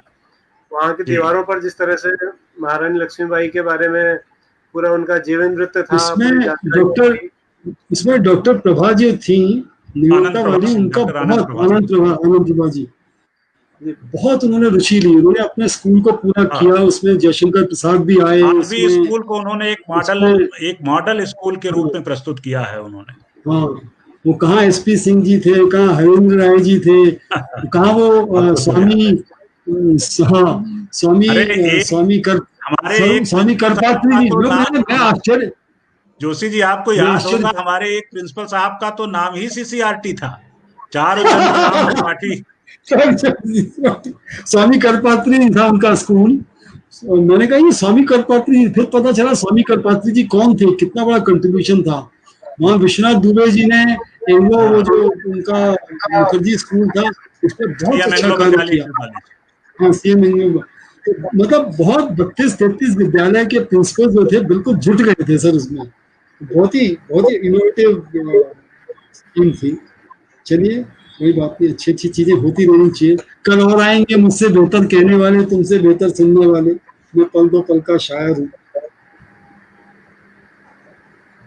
नहीं, लेकिन सर आप जैसे अच्छे जहाँ जाते हैं, जोशी सर, सिंह सर, वहाँ अपने निशान छोड़ जाते हैं, अपने कदमों के निशान छोड़ जाते हैं।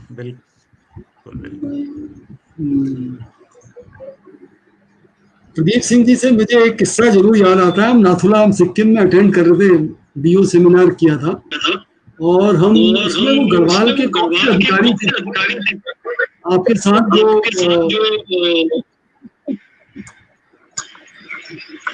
कैलाश जो सचिव थे या जो उत्तर प्रदेश सर्विस कमीशन के मेंबर बन गए थे, प्रदीप सिंह जी को याद होगा, उनके वो भी आए थे उस सेमिनार में। और हम नाथुला से लौटते लौटते, आपको भट्ट जी याद है नाथुला की सड़क कैसी है? वो भट्ट जी, गौड़ा जी को भी याद होगा, बिल्कुल कच्ची सड़क, बरसात के दिन। और उसमें जो डॉक्टर प्रदीप सिंह जी ने हमें किस्से सुनाए अपने कॉलेज लाइफ के या शुरू की लाइफ के, उसमें होल वर्सेस होल था, या आज के बड़े आधुनिक कवि हमारे जो कुमार विश्वास जी हैं, उनकी बातों को लेकर चर्चा हुई। अरे आनंद आया था, वो दिन भुलाए नहीं भूलते सर, भुलाए नहीं भूलते।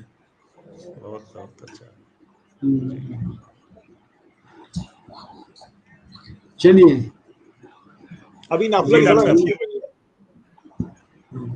बहुत अच्छी जगह, बहुत सुंदर। तो सर, नई शिक्षा नीति के संबंध में आपके विचार हम जानना चाहेंगे अब, क्योंकि अभी जी तो नहीं, मतलब ये नई शिक्षा नीति अभी तो इसका ड्राफ्ट आया है, और उस पर अलग अलग स्टेट में अलग अलग तरह से कार्यवाहियां प्रचलित हैं। हमारे भी स्टेट में एक हाई लेवल कमेटी बना दी गई है ऑनरेबल डिप्टी सीएम की अध्यक्षता में। उसमें जो तीनों हायर और सेकेंडरी और बेसिक एजुकेशन डिपार्टमेंट के मिनिस्टर्स और एडिशनल चीफ सेक्रेटरीज और जो एचओडीज हैं, सब मिला करके एक कमेटी बनाई गई है। इसके अलावा इंटरनल एक कमेटी बनाई गई है, हर बेसिक एजुकेशन ने अपनी बनाई है, सेकेंडरी एजुकेशन अपनी बनाई है। जो सेकेंडरी एजुकेशन की जो कमेटी बनी है उसमें भी मैं हूँ। उस पर चर्चा परिचर्चा अब शुरू हो गई है। नई जो शिक्षा नीति की जो मोटी मोटी बातें हैं उसके बारे में कहें तो मैं थोड़ा सा प्रकाश डाल दूं। जी, आपके विचार। हम सबने थोड़ा थोड़ा पढ़ा है उसके बारे में, उत्सुक हैं कि साहित्य और संस्कृति को लेके काफी संवेदनशील है वो, लेकिन जो अभी सबसे अभी अच्छा डॉक्टर साहब पार्ट मुझे संस्कृत लगा, की चर्चा कर रहे थे, डॉक्टर साहब जी संस्कृत की चर्चा कर रहे थे। संस्कृत जी, के बारे में उसमें बड़े विस्तार से कहा गया है कि संस्कृत की जो व्यापकता है, इसका जो हम्म, इतना समृद्ध लिटरेचर है, और इसका जो हमारी साहित्यिक विरासत में जो इसका योगदान रहा है, इसको दृष्टिगत रखते हुए इसको आप अमेजिंग, केवल संस्कृत पाठशालाओं और विश्वविद्यालय तक ही सीमित न रखिए, इसको बिल्कुल, आगे बढ़ाइए, इसको गणित से जोड़िए, इसको दर्शन शास्त्र से जोड़िए, इसको खगोल शास्त्र से जोड़िए, इसको इतना ज्यादा इसका विस्तार कर दीजिए कि ये जनजीवन का स्वाभाविक हिस्सा बन जाए। बड़ी अच्छी अच्छी बातें संस्कृत के बारे में कही हम्म, गई। सही नहीं है, तो मैं मोटी मोटी बातें जो न्यू एजुकेशन पॉलिसी की हैं उसके बारे में बताता चलूं कि एक तो ये हमारी आजादी के बाद ये तीसरी शिक्षा नीति है। इसके पहले 68 में और 86 में आई थी। ये इसरो के जो हमारे अध्यक्ष थे डॉक्टर के कस्तूरी रंगन साहब, 2017 में उनकी अध्यक्षता में ये कमेटी बनी थी। इसने 2019 में मसौदा प्रस्तुत किया था नई शिक्षा नीति का, और उस पर फिर इसके बाद ये फाइनल जो है ये ड्राफ्ट आया है, जिसको हम्म, कैबिनेट ने अप्रूव भी कर दिया है। इसमें जो सबसे बड़ी बात कही गई है कि वो राज्य और केंद्र सरकार के सहयोग से जो जीडीपी हमारी है उसका 6% हिस्से के बराबर इन्वेस्टमेंट किया जाएगा एजुकेशन में। ये बड़ी बात। बहुत और बढ़िया, एक बात जो इसमें हमारी जो 86 की जो नई शिक्षा नीति थी उसमें 10+2 का सिस्टम था, मॉडल था। अब उसको चेंज करके 5+3 five plus three three three plus plus four की थ्री बात कही फोर, गई है। इसके बारे में मुझसे अभी कल ही किसी ने कहा था कि ये समझ में नहीं आ रहा है, ये 5+3 प्लस 3 प्लस 4 आखिर है क्या।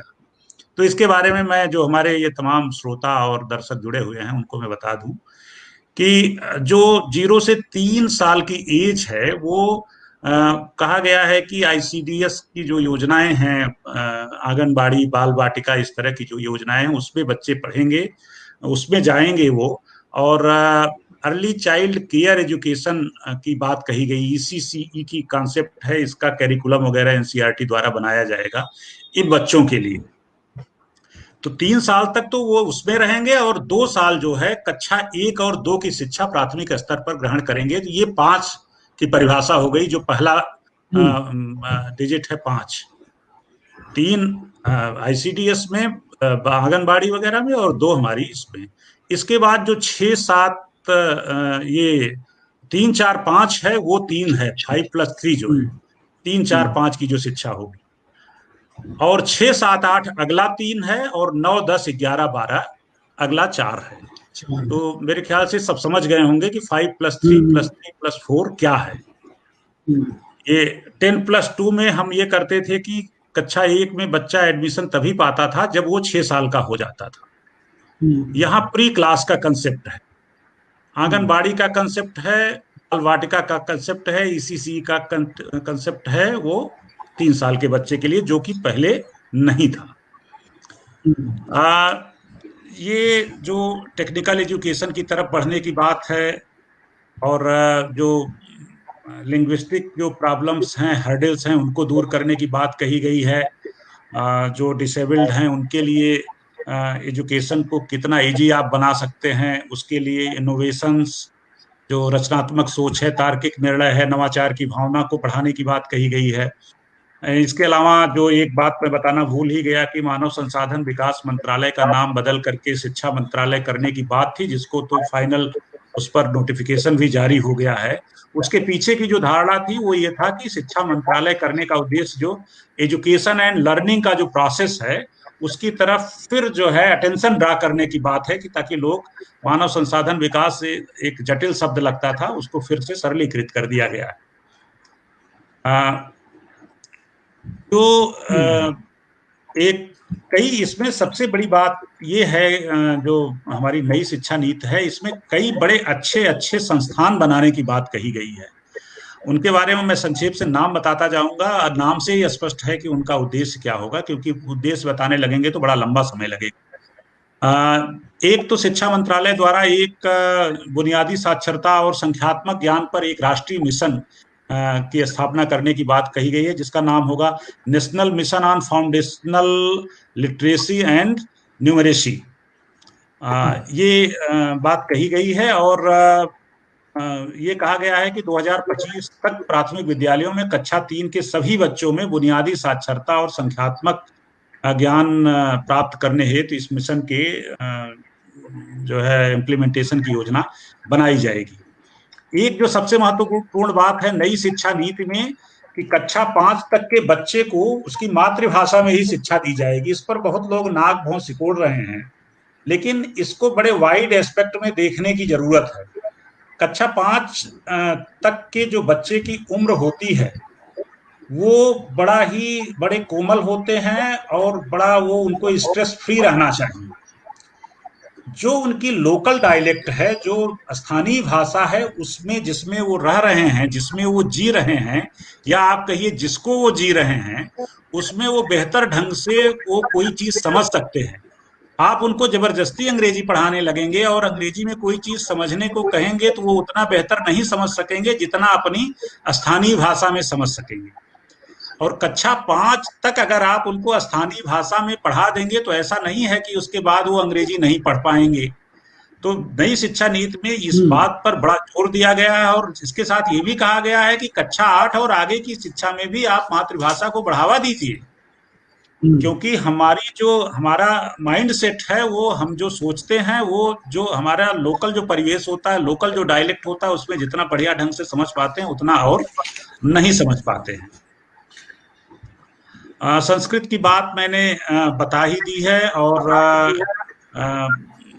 दूसरी चीज, एक जो संस्थान की बात हो रही थी, ये कहा गया है कि एक भारतीय अनुवाद और व्याख्यान संस्थान, Indian institute of translation and interpretation की स्थापना की जाएगी। उसी तरह फारसी, पाली और प्राकृत के लिए एक national institute for Pali, Persian and Prakrit की स्थापना की जाएगी। ये बड़ा इनोवेशन है ये कि इस तरह की बातें की गई हैं।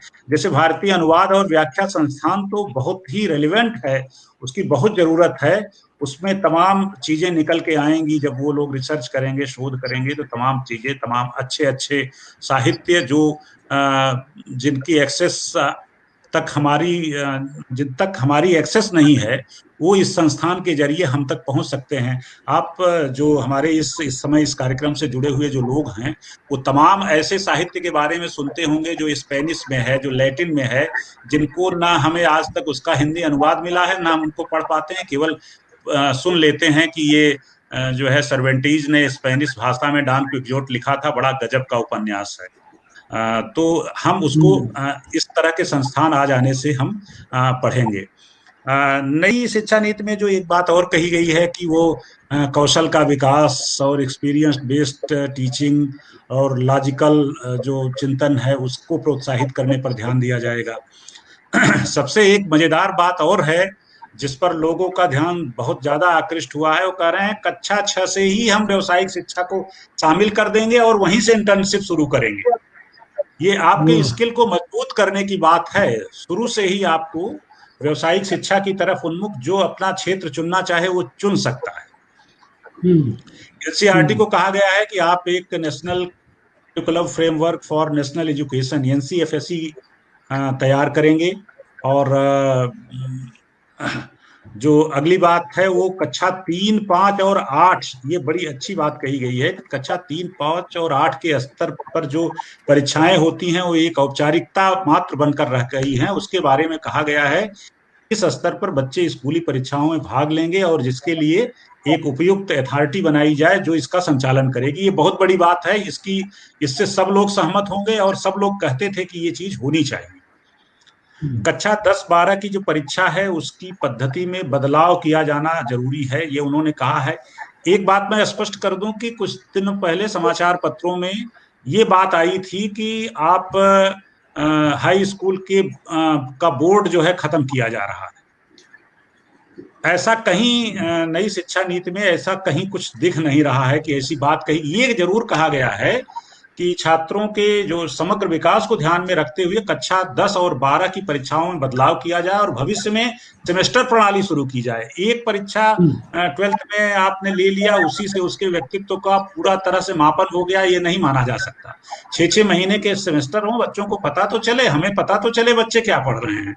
ये बहुत ही स्वागत योग्य कदम है और नई शिक्षा नीति की ये बहुत विशिष्ट बात, मैं इसको बहुत विशिष्टता से रेखांकित करना चाहूंगा। छात्रों की प्रगति के मूल्यांकन के लिए एक परख नामक एक राष्ट्रीय आकलन केंद्र की स्थापना की बात कही गई है। आर्टिफिशियल इंटेलिजेंस बेस्ड सॉफ्टवेयर की बात कही गई है। शिक्षकों की नियुक्ति बड़ा विवादित प्रश्न रहा है, उसमें ट्रांसपेरेंसी की बात कही गई है। और नेशनल जो हमारा एनसीटीई है उसके लिए कहा गया है कि आप 2022 तक शिक्षकों के लिए एक राष्ट्रीय व्यावसायिक मानक national professional standards of teachers for teachers की स्थापना करेंगे। एनसीईआरटी से परामर्श के आधार पर फिर परामर्श करके national curriculum framework for teacher education बनाएंगे। 2030 तक टीचिंग के लिए न्यूनतम डिग्री 4 वर्षीय एकीकृत बीएड डिग्री का होना अनिवार्य किया जाएगा। ये एक बड़ा कदम है, ये 2030 तक करने का लक्ष्य रखा गया है।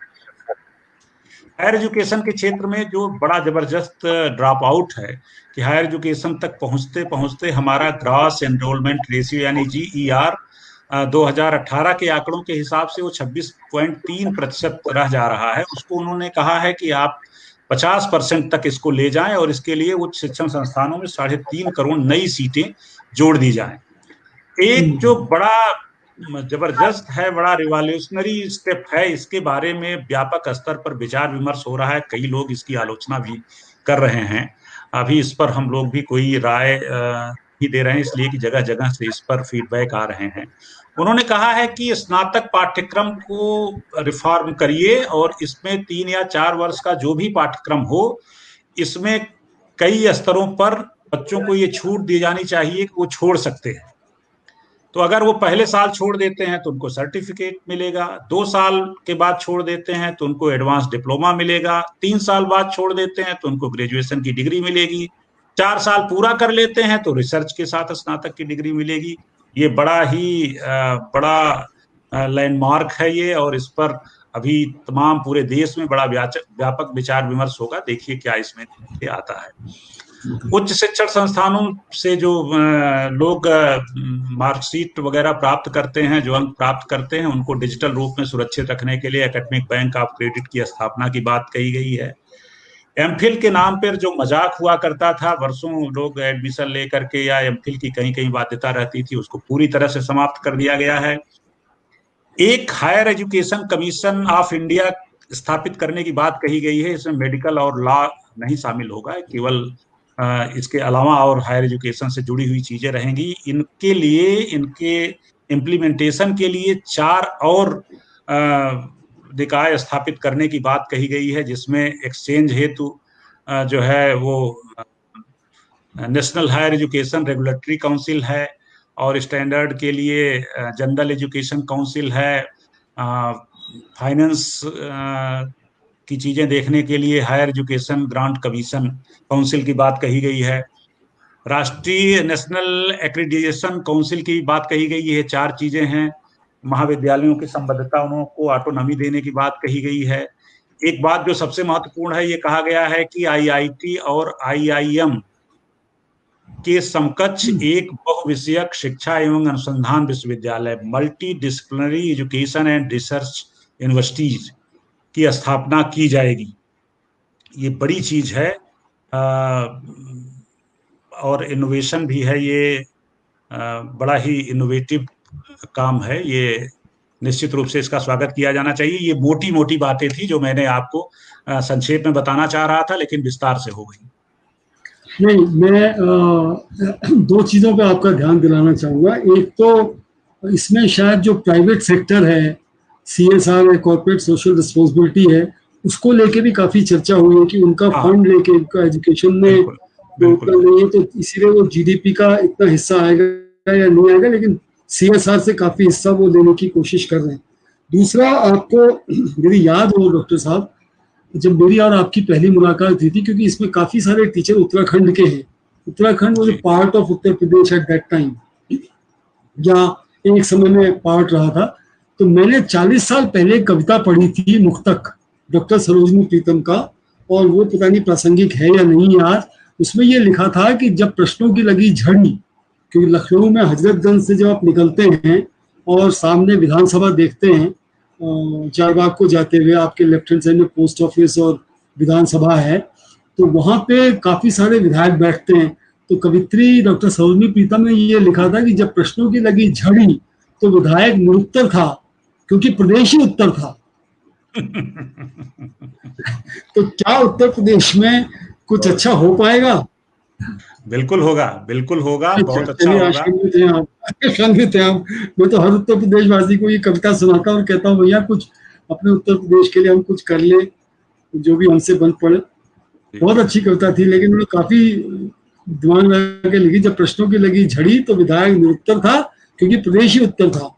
लेकिन अब मुझे लगता है माननीय मुख्यमंत्री आपके जो हैं वो काफी संवेदनशील हैं, कई चीजें बदल रही हैं और बदलेंगी।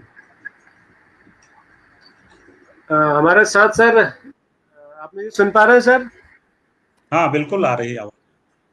सर, हमारे हिंदू संस्कृति में जैसे कोई भी पूजा पाठ करने से पहले गणेश जी को धूप रखते हैं और गणेश जी हमारे पहले आराध्य हैं, तो ऐसे ही हमारे गणेश जी हेमंत बिष्ट जी हैं सर, जो इस वक्त स्क्रीन पर हैं हमारे साथ।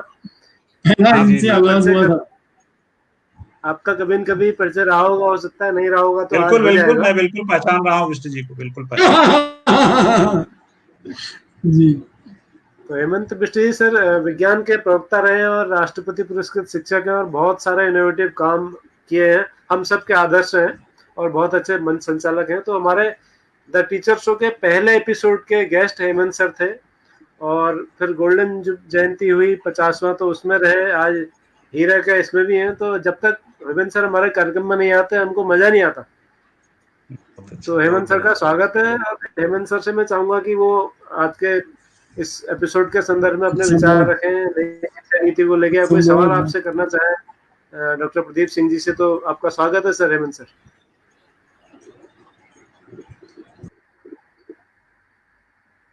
माइक अनम्यूट कर लें बिष्ट जी। आपका माइक म्यूट है सर, माइक अनम्यूट कर लीजिए सर। आपने अपना माइक म्यूट किया हुआ है जी। माइक तो ऑन हो गया। आ रही आवाज? तो सर इत्तेफाक क्या हुआ, आज माता नंदा महोत्सव नैनीताल में होता है, तो उसका लाइव टेलीकास्ट होता है उत्तराखंड में। तो मैं अभी तक उस डॉक्टर शेखर पाठक जी के इंटरव्यू में और पद्मश्री अनूप शाह जी के इंटरव्यू में थोड़ा सा मुझे विलंब हो गया, लेकिन भट्ट जी का आग्रह और उनका आदेश ऐसा रहता है कि मैं रास्ते से ही, देखिए आप टेढ़ा मेढ़ा पकड़ रखा है मैंने मोबाइल को, और मैं इस लोभ का संवरण भी नहीं कर पाया सर कि पहले एपिसोड में मैं उपस्थित हुआ था, आपका स्नेह आशीर्वाद मिला, 50वें में मैं था, मुझे आपने आमंत्रित किया, और आज सर आए हैं और नई शिक्षा नीति पर, हमारी शिक्षा नीति 2020 पर इतनी रोचक चर्चा की। बस एक प्रश्न के साथ मैं आज अपनी यहाँ पर हाजिरी लगाऊंगा सर। उसमें लिखा है कि मतलब प्रारंभिक काल में ही हमारा जो बच्चा होगा वो हमारी व्यावसायिक शिक्षा या एक शिल्प से वो जुड़ जाएगा, और स्थानीय शिल्पियों को भी इसमें बहुत ज्यादा सम्मान मिलेगा। तो इसको जरा स्पष्ट करने की कृपा करेंगे सर। व्यावसायिक शिक्षा पर भी काफी कुछ है, इस पर व्यावसायिक शिक्षा पर ही है। और ये तो राज्यों को, देखिए शिक्षा संबंधी सूची का विषय है, राज्यों को इस नए ड्राफ्ट के को दृष्टिगत रखते हुए अपने अपने एक्शन प्लान बनाने हैं। तो निश्चित रूप से जिस राज्य में जहां भी जो पोटेंशियल है उसको दृष्टिगत रखते हुए वो एक्शन प्लान बनाएंगे। तो आपके यहाँ तो जब उसकी सारी संभावनाएं हैं तो वो बिल्कुल बनेगा। उसमें कोई भी एक स्थानीय शिल्प में बच्चा पारंगत हो जाएगा, ऐसी संकल्पना की गई है। तो सर आज आपकी उपस्थिति से हम लोग स्वयं को धन्य अनुभूत कर रहे हैं, और हमारे पूर्व निदेशक महोदय का तो मैं आज सुबह ही डीएन भट्ट जी से बात कर रहा था कि उनके ज्ञान के सम्मुख नतमस्तक, और उनको उनके दर्शन अगर हमें होते हैं तो बहुत अच्छा लगता है। तो भट्ट जी बहुत बहुत धन्यवाद कि आज भी आपने मुझे जोड़ा है, और अब हम चर्चा को आगे सुनना चाहेंगे सर हम सभी लोग। सर अभी थोड़ी देर के लिए सर हमसे डिस्कनेक्ट हो गए हैं, और जैसे ही वो हमसे जुड़ते हैं तो हम फिर उनको आपके जो सवाल है उसका जवाब वो देंगे। और मुझे लग रहा है कि उन्होंने बहुत अच्छे से, बहुत कम शब्दों में विस्तार से नई शिक्षा नीति को बताने की कोशिश की है। हालांकि कुछ छोटी छोटी बातें, जैसे मोहन चौहान जी लिख रहे हैं कि मातृभाषा पर नीति में स्पष्ट जोर नहीं दिखता है। कहा गया है कि जहां तक संभव हो कक्षा 5 तक, लेकिन बेहतर होगा ग्रेड 8 या उससे भी आगे शिक्षा माध्यम घर की भाषा या मातृभाषा या स्थानीय भाषा या क्षेत्रीय भाषा होगी। तो मोहन चौहान जी को लग रहा है कि ये इसमें स्पष्टता नहीं है। ये जैसे हमारे भारत के संविधान में नीति निर्देशक तत्व हैं कि ऐसा किया जाना चाहिए, शराब बंद हो जानी चाहिए, ये हो जाना चाहिए, अनुच्छेद 40, 45 से 51 तक के जो नीति निर्देशक तत्व हैं वो आदर्शवादी राम राज्य की जो कल्पना की गई है, लेकिन वो होता नहीं है। तो लग रहा है कि ऐसा ही कुछ है। आपकी क्या राय है? सर मैं बोलूं? जी सर। जी सर। मुझे याद है जब डॉक्टर सर्वपल्ली राधाकृष्णन जी, ये किस्सा मैंने पढ़ा था और बाद में कंफर्म भी किया था, जब वो राष्ट्रपति थे तो वो पार्लियामेंट ने एजुकेशन पॉलिसी बनाई, और एजुकेशन पॉलिसी राष्ट्रपति महोदय के संस्तुति के लिए या उनके स्वीकृत करने के लिए पार्लियामेंट हाउस में गई। तो एजुकेशन मिनिस्टर जो थे, तत्कालीन एजुकेशन मिनिस्टर, एजुकेशन सेक्रेटरी, वो उस पॉलिसी को लेके गए। तो डॉक्टर सर्वपल्ली राधाकृष्णन जो कहे जाते हैं उनको भी एक शिक्षाविद कहा जाता है। तो उन्होंने पूछा क्या लेके आए हो, तो उन्होंने कहा जी शिक्षा नीति लेके आए। उन्होंने कहा एक रख दो कोने में रख दी गई। और 3 दिन बाद जब पार्लियामेंट से पॉलिसी, राष्ट्रपति भवन से पॉलिसी पार्लियामेंट में आई, तो उसमें 3 शब्द लिखे हुए थे, इम्प्लीमेंटेशन, इम्प्लीमेंटेशन, इम्प्लीमेंटेशन। कार्यान्वयन करना बहुत आवश्यक है। We are so good in making paper, like amazing. ये बोर्ड होगा और ऐसा होगा, झिलमिल सितारों से आंगन होगा, रिमझिम बरसता सावन होगा, होता कुछ भी हमारे सर इस तरह की बातें बहुत अच्छे आते हैं। जी जी जी, और बिल्कुल वो पिक्चर क्लियर हो। आपने जो बात कही ना सर, जोशी सर, आपने जो बात कही, 3 शब्द उसमें लिखे थे, इम्प्लीमेंटेशन, इम्प्लीमेंटेशन और इम्प्लीमेंटेशन। मुझे लग रहा है इस बात को बॉलीवुड के किसी राइटर ने उड़ा लिया, और एक फिल्म आई थी कुछ समय पहले, विद्या बालन, एंटरटेनमेंट। ये प्रदीप जी का फोन आ रहा है, या सुन लूं? फोन सुन लूं? उनका फोन आया था, क्यों डिस्कनेक्ट हो गए क्या वो? हाँ वो सर कनेक्ट नहीं है अभी, आप सुन लीजिए। वो कौन सी फिल्म थी सर जिसमें डायलॉग था विद्या बालन का, entertainment, entertainment, entertainment? Vidya Balan की थी शायद, डर्टी पिक्चर तो नहीं थी? हाँ डर्टी पिक्चर, डर्टी पिक्चर। बिल्कुल बिल्कुल, मुझे लग रहा है वो लेखक वहीं से प्रेरित हुए हैं वो डायलॉग लेने के लिए। बिल्कुल बिल्कुल सर। हाँ। तो नंदादेवी महोत्सव सर कैसा है इस बार? कोरोना काल में क्या अंतर नजर आ रहा है आपको बाकी के और इस बार के नंदादेवी महोत्सव में? आप तो लाइव कर रहे हैं वहां पर। जी 4-5 लोग जा रहे हैं पूजा करने। जी जी। हेलो। जी सर। जी सर। हाँ हेलो।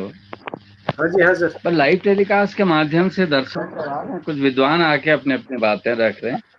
बस ये लाइव टेलीकास्ट में यही हो रहा सुबह से शाम तक।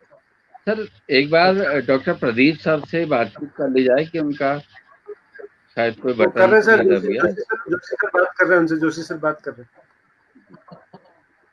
ये जुड़ने की कोशिश भी कर रहे हैं, वो आप देख रहे होंगे स्क्रीन पर, लेकिन जुड़ नहीं पा रहे।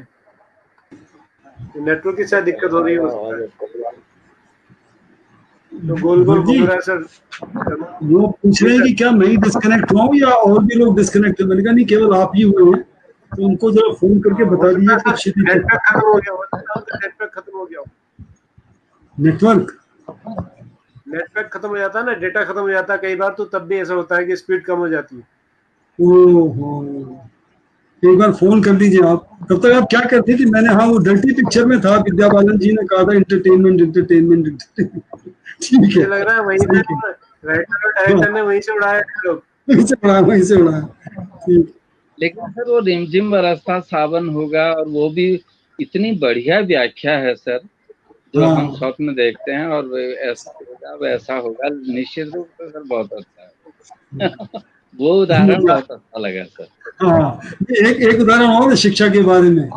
वो हमारे प्रोफेसर M.K. शर्मा जी आते थे डिब्रूगढ़ से, कहते शिक्षा की बात उनसे करते, पहले वो गाना गाते थे, अजीब दास्तां है ये वाला गाना, अजीब दास्तां है ये, वो पूरा गाना गाते थे यार वो, और बिल्कुल शिक्षा व्यवस्था फिट रहता है वो गाना, कहाँ शुरू कहाँ खत्म।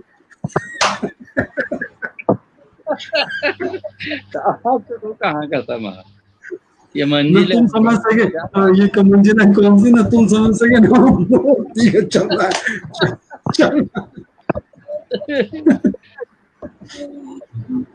चलिए चलिए बंद करते हैं, 1 घंटा 24 मिनट हो गए। प्रदीप जी उनको नंदाष्टमी के बारे में थोड़ा दो लाइन बताइए सर। मेरी विशेष रुचि है सर नंदाष्टमी में, मेरी विशेष रुचि है, क्योंकि हमारी अर्धांगिनी का जन्म नंदाष्टमी के दिन हुआ था। जी सर क्या बात है, तब तो फिर उन्हीं का होता है। जी वो उनके कभी हेमंत ऋषि की कन्या के रूप में, या पशुचारक कन्या के रूप में, गौरा के रूप में, अधिष्ठात्री के रूप में, कई रूप, और आज एक रूप और हमें मिल गया सर, ये भी बहुत ही सम्माननीय हमारे लिए एक जानकारी।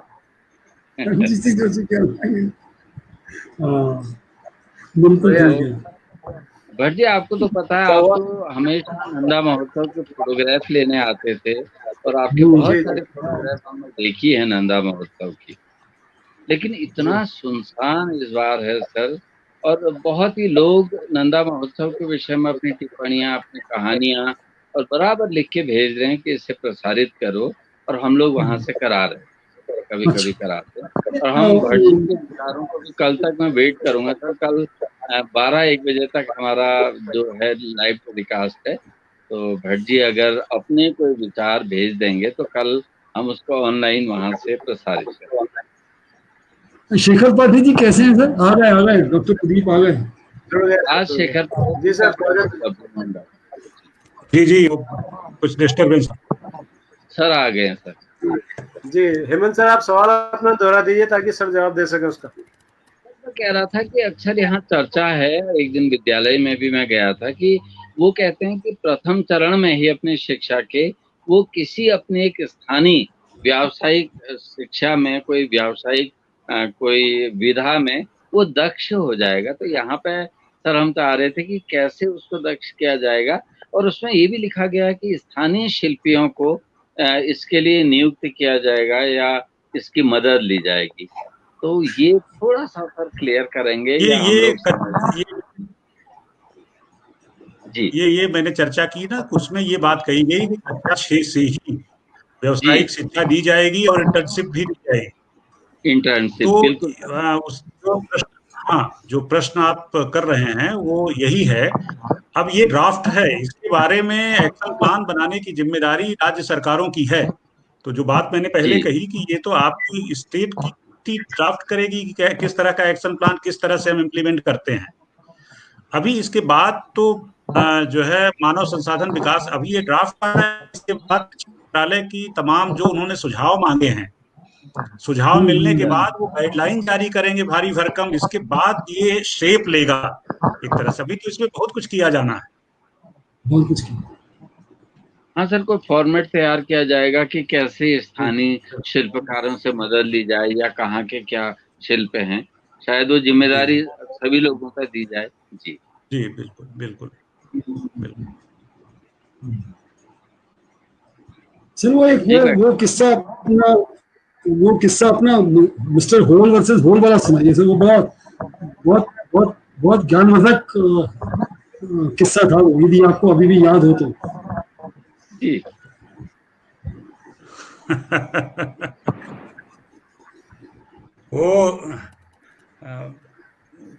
उसके वो एक लतीफा है में लिखे का आशय ये है कि जो है प्रवृत्ति नहीं बदलती है कभी। तो इसमें हुआ ये कि एक सज्जन थे, उनका नाम था छेदीलाल। तो उनको सब लोग छेदिया छेदिया कहा करते थे। तो उनको लगा कि ये मेरी आवाज जा रही है? जी जी बिल्कुल जा रही है। तो उनको लगा कि लोग ये मेरा बड़ा निरादर है और मैं अपना धर्म ही बदल लेता हूँ और उसमें नाम भी बदल जाएगा और लोग मुझे छेदी नहीं कहेंगे। तो जब वो उन्होंने कहा कि मैं इस्लाम धर्म स्वीकार कर लेता हूँ, इस्लाम धर्म स्वीकार किए तो वहाँ नमाज वगैरह पढ़ी गई। उनसे कहा गया कि आपका पहले नाम क्या था? तो उन्होंने कहा छेदी लाल। कहे अब आज से आपका नाम हो गया सुराख अली। सुराख अली। तो लोग अब वहां सब सुराख सुराख सुराख कहने लगे। उन्होंने कहा कि ये भी बड़ा गड़बड़ है। तो फिर वो चले कहे कि मैं इससे बेहतर है कि क्रिश्चियन धर्म अपना लेता हूँ। वहां गए, वहां चर्च में उनका सब पढ़ा उड़ा गया। इसके बाद कहा गया कि आपका क्या क्या नाम था? तो उन्होंने कहा जब हिंदू था तो छेदी लाल था और जब मुस्लिम बना तो सुराख अली। तो कहे यहाँ आप हो गए विलियम होल। तो फिर उनकी वही स्थिति हो गई, सब होल होल कहने लगे।